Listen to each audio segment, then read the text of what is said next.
Amigas, amigos, seguimos aquí en Revolución de las Conciencias. Jorge, por ahí tenemos, o Robert, tenemos por ahí unos comentarios en redes sociales de la compañera acá, Erika Corpus Castañeda, fiel acompañante del pueblo chichimeca, gran representante del estado de Aguascalientes. Sí, aquí tenemos los comentarios. Erika Corpus, amiga, nos dices, hay comunidades indígenas que se resisten al colonialismo como Cherán, que tienen su propia organización política. El discurso importa para reconocer las personas como sujetos históricos. De acuerdo, Cherán, los caracoles indígenas y otras comunidades que han optado por la autonomía en su forma de organización política y económica, ¿no? O sea, ellos se adelantan en la práctica al deber ser de lo que tendríamos que alcanzar en materia de derechos. Sujeto de derecho público significa que existe la autonomía y que las comunidades se rijan bajo la forma que ellos decidan, ¿no? Claro. Es el siguiente paso hacia adelante de los usos y costumbres. Así es el paso adelante. Y luego tenemos también de Manuel Guzmán, saludos camaradas, qué bueno que el George salga a cuadro con su análisis. Saludos Jesús Cortés y Roberto Patiño. Muchos saludos, amigo, y cuando quieras eres bienvenido en este espacio también con tus muy valiosos puntos de vista. Jesús. Totalmente. Como ustedes sabrán, la semana pasada tuvimos una rebelión en La Granja. El Tribunal Electoral amaneció con dos presidentes, los cuales, el segundo a través de un madruguete, sin una acta de hechos, sin convocar a todos los demás magistrados, hacen una votación y ya se está teniendo dos presidentes. Por ahí tiene que intervenir Saldívar, Rodríguez, que es el presidente que le estaban dando el golpe de Estado, tiene que renunciar, tiene que salirse, tiene que decir, para que no haya crisis yo me hago un lado.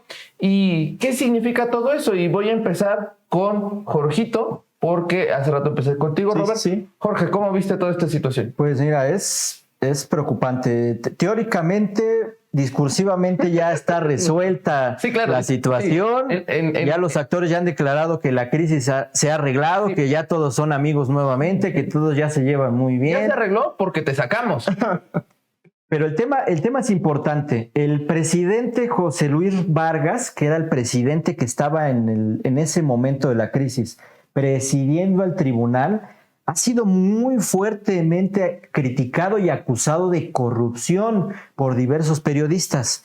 Tengo a la memoria el caso de Ricardo Rafael, un brillante periodista de investigación y de opinión, que constantemente demostró el uso que hacía el antiguo presidente del tribunal sobre los dispendios económicos en los que se iba el presupuesto de este órgano. Por ejemplo, el taller mecánico, el tribunal tiene un taller mecánico de automóviles.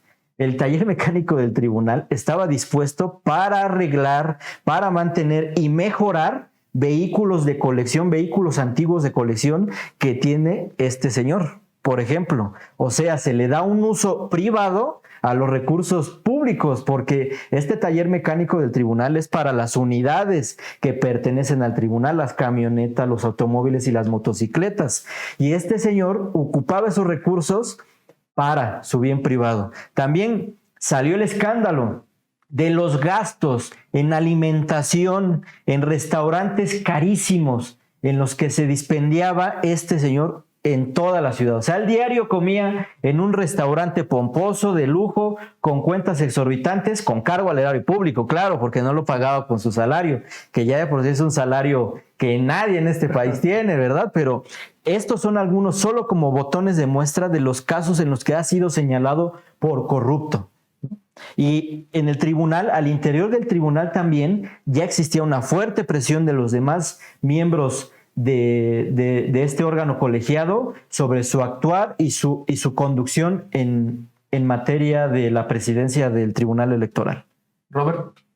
Bueno, pues claramente esta crisis política la quieren disfrazar de democrática y dejan de lado, como bien lo decía Jorge, el fondo de corrupción, que no quieren que se evidencie ni que se lleve a la luz pública, quieren desviar la atención totalmente.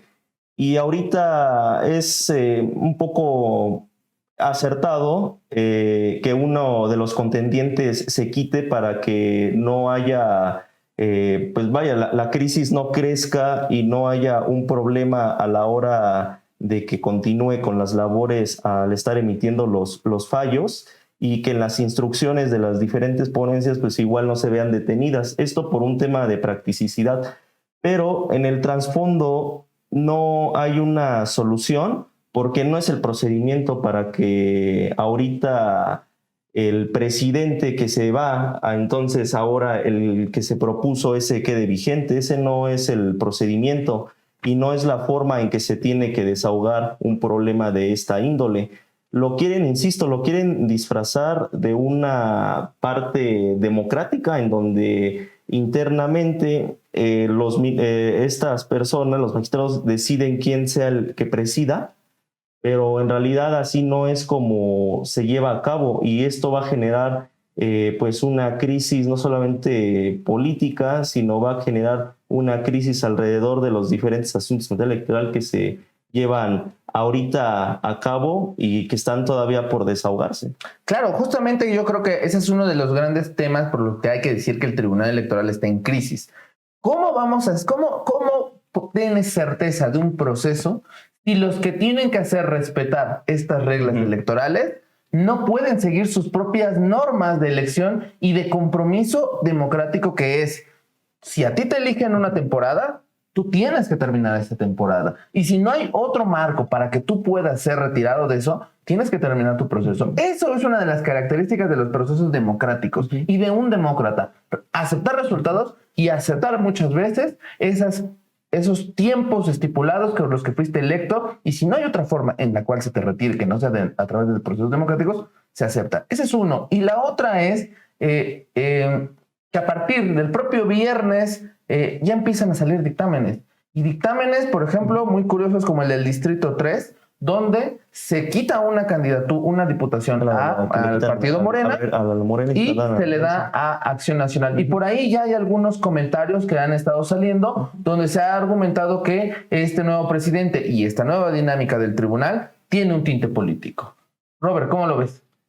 Claramente tiene el tinte político. Ahorita de seguir desprestigiando desde la vía jurídica la decisión popular, porque al haber crisis en el Tribunal Electoral, esto no genera la concordancia correcta para la resolución de los diferentes asuntos que todavía están en puerta, y además recordar que esto pasa en medio de una elección, en donde después de la jornada electoral se tiene que analizar los cómputos para después declarar como legal y que tenga validez la elección, por ejemplo, de los diputados de representación proporcional, que son los que validan hasta el último. Entonces, ¿por qué ahorita hay crisis después de una elección a nivel federal? O sea, esa sería la pregunta que todos nos deberíamos de hacer. ¿Y esto a quién va a beneficiar y en qué se va a ver traducido? Ahorita nosotros estamos viendo nada más en la parte en donde se está disputando la presidencia, ¿no?, del tribunal.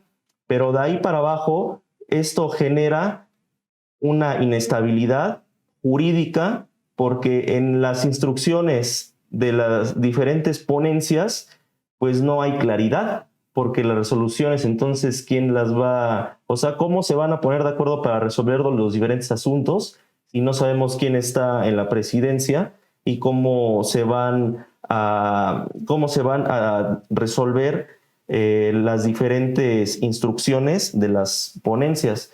Entonces, aquí nosotros estamos viendo claramente que están ellos montados en la posición de no querer dejar de lado, pues como veíamos desde el inicio, ¿no?, los privilegios con los que han gozado, porque lamentablemente el Poder Judicial no se ha armonizado en la parte de la austeridad.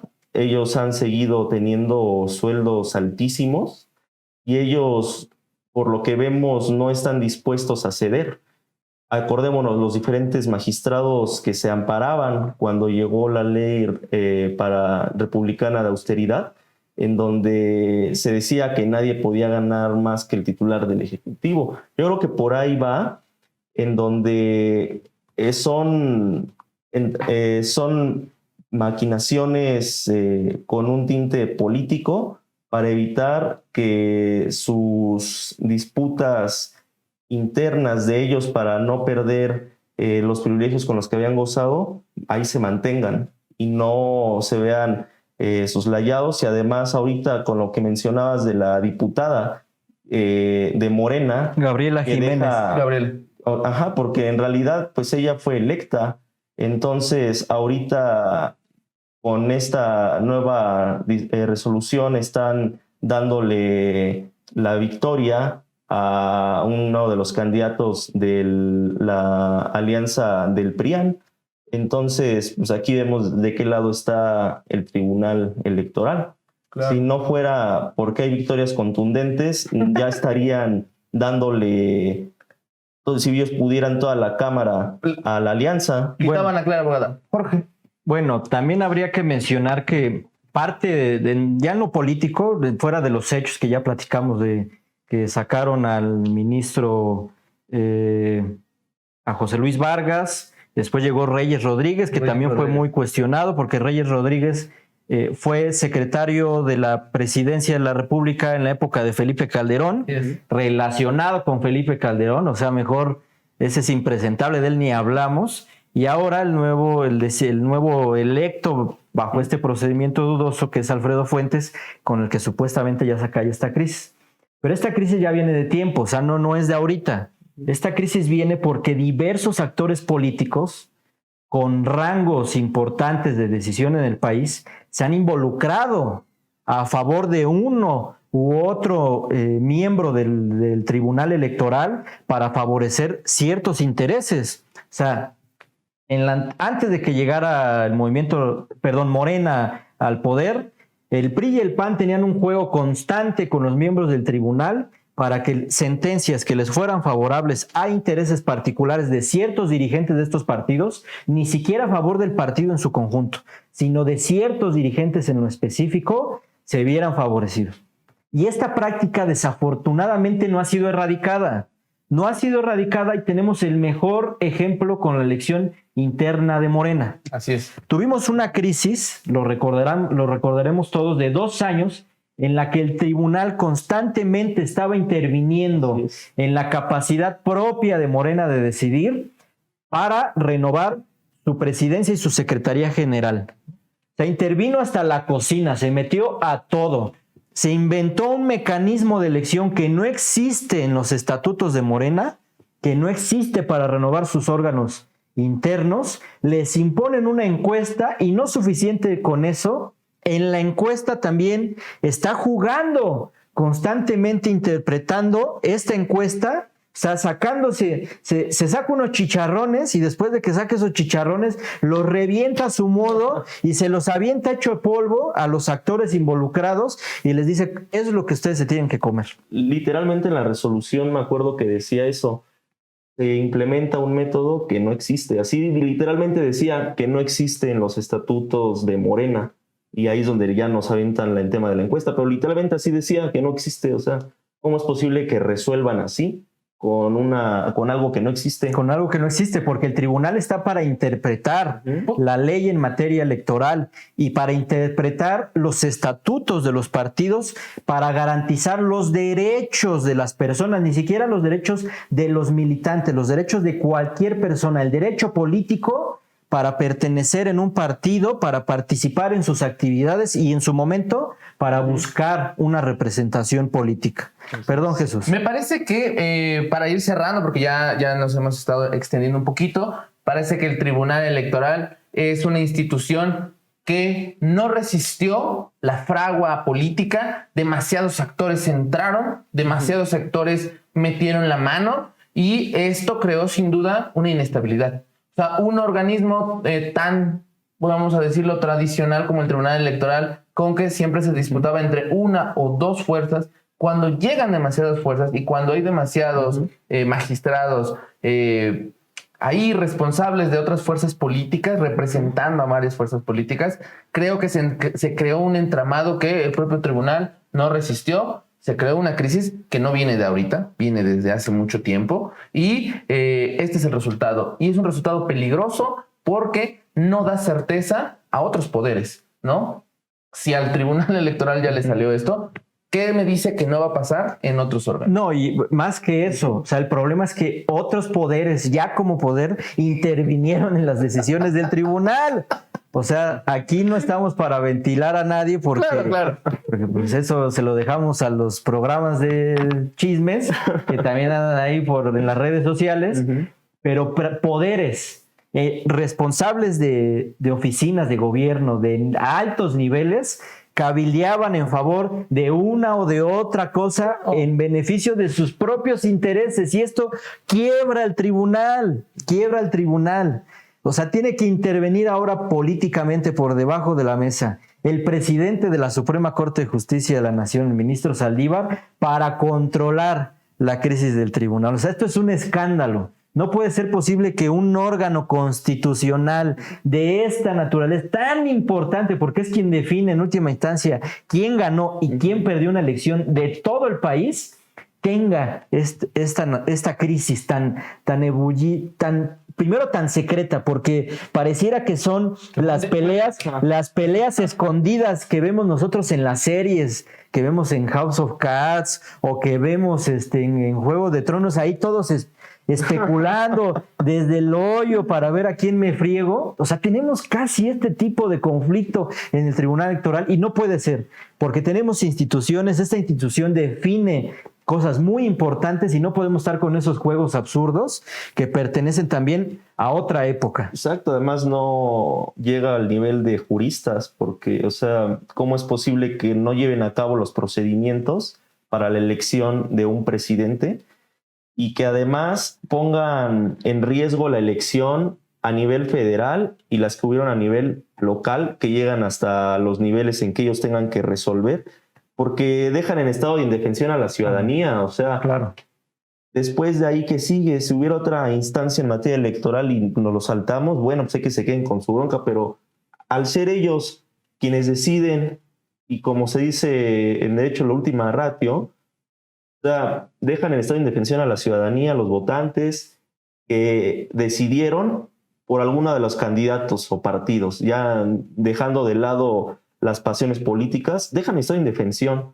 Y esto evidentemente habla de que la crisis que ellos generan la quieren hacer ver como una crisis política, una crisis que está al nivel del cual las personas hasta pueden vislumbrar que esta se va a quedar ahí y que ya no va a haber una solución, y entonces dejan de lado la elección y elecciones, y en donde en distritos como el que mencionabas, Jesús, que es bien importante porque cada diputado cuenta, ellos en cuanto tienen oportunidad aprovechan para que fallen a favor de las personas o de los actores políticos por los cuales llegaron ahí, porque hay que acordar también el origen de cada uno de ellos cuando fueron electos para llegar como magistrados,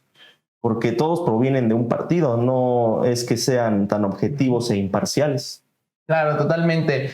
Para ir cerrando ya muy rápido, hoy el presidente dice vámonos por una reforma al tribunal. Robert, ¿correcto o incorrecto? Es correcto que haya una reforma, tiene que haber una reforma profunda, porque hay muchos vicios que se tienen que terminar. Yo sería de la idea también que el Poder Judicial, ya yéndonos más hacia un tema de los equilibrios, debería de también ser electo popularmente. ¿Por qué no? ¿Por qué nada más el legislativo y el como y los fiscales de distrito, ¿no? Como sí, los fiscales de distrito que también la gente tiene derecho a elegir a quién lo juzgue. Claro, es una cuestión interesante que habría que revisar. Jorge. No, sin duda al Tribunal Electoral le urge una reforma porque Está demostrado que este mecanismo de organización del tribunal solo favorece el juego personal que tienen los ministros con actores políticos de cualquier partido, ¿eh? Ojo, de cualquier partido. Y sobre todo tienen juego con los partidos en el gobierno. Claro. O sea, actualmente muchos ministros tienen juego con el partido actual gobierno, ¿no? Y no hay que negarlo. ¿Por qué? Porque el diseño institucional de esta cosa está hecha para que funcione así. Entonces, se tiene que llegar una reforma de gran calado al Tribunal Electoral. Se ha mencionado mucho por diversos especialistas. Sería necesario valorar que desapareciera el Tribunal Electoral y que se creara una nueva sala especializada en materia electoral para la protección de derechos electorales en la Suprema Corte de Justicia de la Nación. Yo pienso que es lo más adecuado, porque la Suprema Corte de Justicia, más allá de los asegúnes que podamos tener sobre diversas decisiones que han tomado a lo largo de su historia, es quizá el órgano judicial más imparcial en todo el país. Me atrevo a decirlo, no significa que sea completamente imparcial, porque también tienen intereses, pero sí me atrevo a decir que dentro de todo el Poder Judicial, sí es el que opta más por la vía del derecho. Porque es un poder tan institucionalizado, tan continuo y tan estructurado, que no teme enfrentarse con otros poderes o con otras controversias. Entonces, de ahí me parece que emana esta cierta independencia que la Suprema Corte puede tener y que en temas electorales en México urge, ¿no? Es urgente. Amigas, amigos, con eso nos vamos el día de hoy. Les agradecemos mucho tanto a Jorge Núñez como a Roberto Patiño que nos hayan acompañado en la emisión de hoy, pero sobre todo gracias a ustedes. Nos vemos mañana con Julián Castruita y Política Nacional. Nos vemos. No olviden suscribirse, por aquí sale el botón de YouTube, por favor. Y si no sale aquí en YouTube, en el de Facebook sale el link. Hasta pronto.